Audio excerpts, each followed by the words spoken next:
This channel is for educational purposes only. Make sure you do your own due diligence before making any investments. And there is inherent risk in trading, so it's speculative. Just make sure you keep that in mind. Hi, it's Joe Rabil. I'm back here to talk about the market. I'm going to talk about the S&P and the QQQ today and give an update on the market conditions. I also wanted to, I'm going to just mention real quick, I'm going to show the Russell 2000 because if anyone has watched, I would keep an eye out on stockcharts.com. I'm doing a little bit more. I'm going to be on there a couple times this month in December. And, there are times when I might not talk about things on this channel that I'm talking about on that. So it's good just to make sure you're aware. I try and bring it up when I'm gonna be on there, but just kind of keep an eye out on Stock Charts TV because the last time I was on there, I actually mentioned and spoke of the Russell 2000. And I know I briefly brought it up on this channel as well, but I think it's pretty important what is taking place in the Russell 2000. We broke this trend line that had been in place for a while. And again, I was on there a couple weeks ago and I mentioned this, and we've seen some really nice follow through over the last few weeks. I bring this up because I go through thousands and thousands of charts each week and constantly looking for where I think the best ideas are coming from. And I can tell you that I went through the Russell 2000 stocks, and there are a tremendous amount. There's a tremendous amount of improvement across the board in a lot of these stocks. Several of them are going to need pullbacks, but there's stocks where I think if you can focus your time on, you're going to probably find some pretty good ideas. So before I got into anything else, I just wanted to mention that real quick. Let's go back to our 4 charts and switch over to the S&P. I do want to cover a couple of things.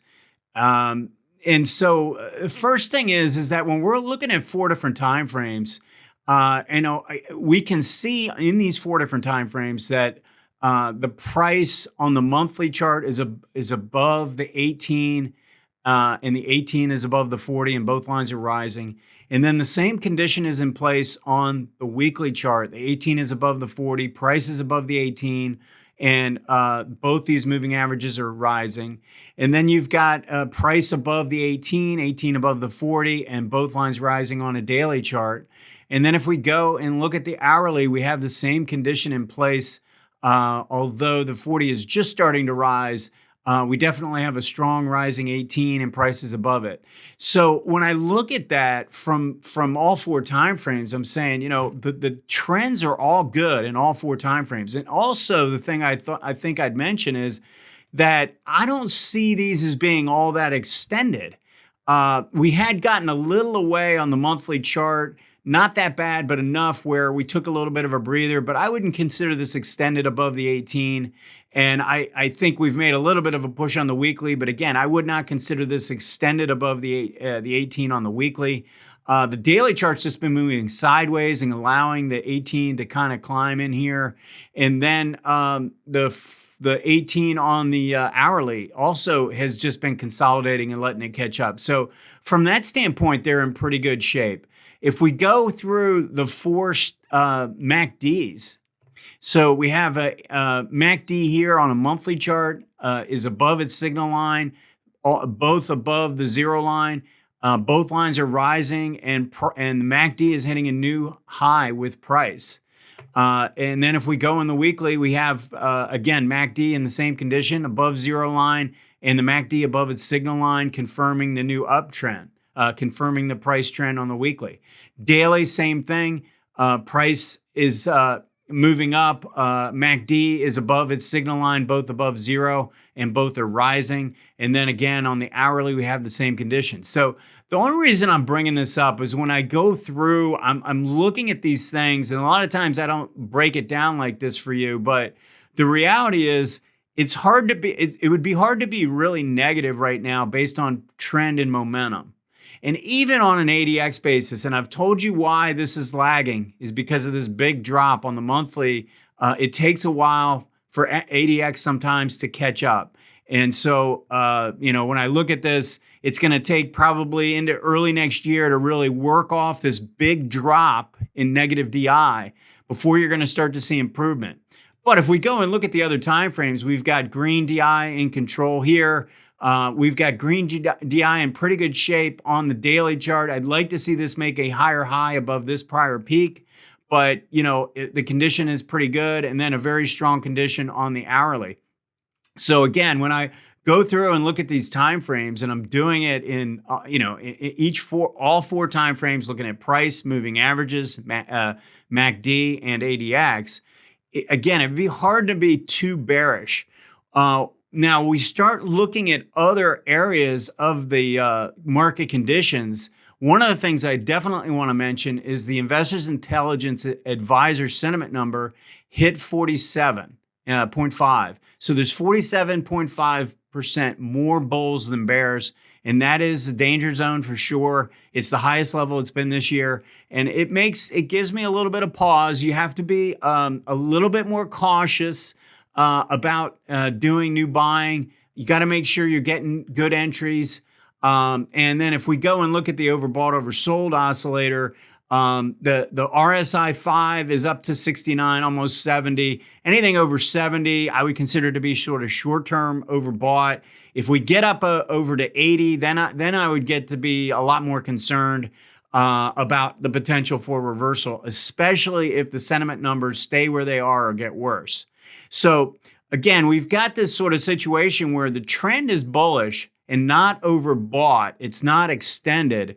But we are getting into a situation where maybe people are getting a little too bullish, and we want to be on the lookout for signs where there's signs of a distribution, signs that maybe there's even euphoria. Maybe we're getting too extended. We get too much buying, and it's like a climax pattern. So these are the types of things I would recommend being on the lookout for. I am going to zero in on the daily chart, because I want to show, again, I've got the monthly 18 here, the weekly 18 in blue, and then the daily 18 here. And again, when I look at this from starting about, 2 weeks ago, the 18 and the daily started rising again as this crossed back above. And now we've got a condition where all three time frames are very strong. So from that standpoint, it's pretty bullish. Also, as I mentioned last week, the ATR, or the volatility for the S&P on a daily basis, has started to drop. And now this condition has actually improved pretty dramatically, because instead of being above a rising moving average, it's below a moving average that is right about declining right now.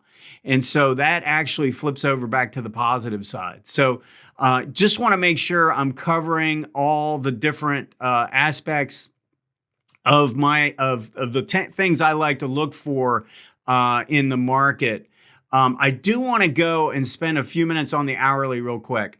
So if you notice, what I mentioned last time is we moved over and consolidated, but we never got a signal where the 18 crossed down below the 40 and really set up our opposing trend buy signal. But notice what happened this time. This time we consolidated and the 18 dropped down below the 40. And not only that, I want to zero in a little bit more. Look at what took place. We rallied into the zone, came in between the 18 and the 40, and then came out to the downside.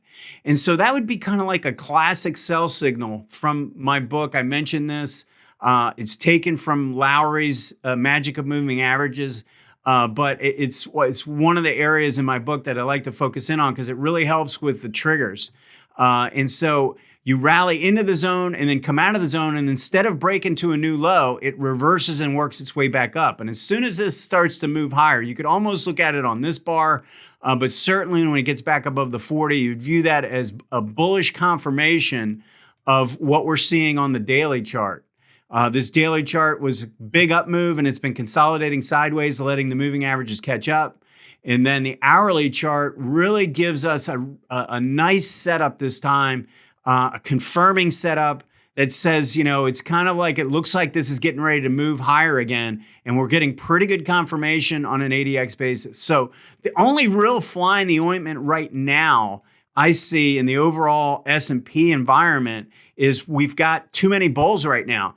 And I don't take that lightly, but it's also not as good of a timing tool as these other things. I'm going to focus in on an hourly chart and a daily chart, and I'm going to watch them much more closely than I might if the sentiment were really low. If we had a sentiment number at 25 or 30, I would still be, I would be thinking this thing is going to roar to the upside.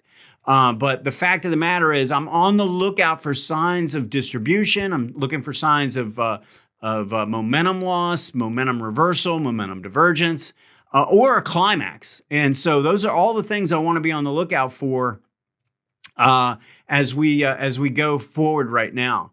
Let's go to take a quick look at the Qs. Again, the only real difference in the Qs, and this actually didn't have as bad of a negative DI reading on the monthly. So if you notice, green DI is actually in pretty good shape.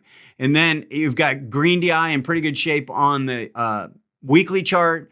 On the daily, now, I mean, look at the hourly is showing real strength on this leg. So this last leg is showing very, very good power. When you look at ADX and green DI and the blue ADX line are both confirming this rally on an hourly basis.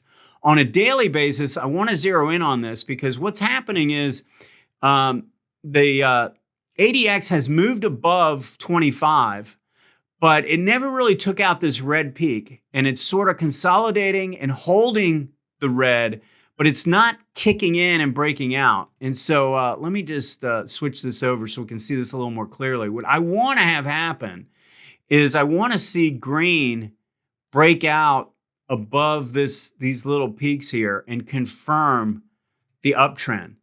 And I would tell you that you're looking for that to confirm a price move, right? So I always look at price first.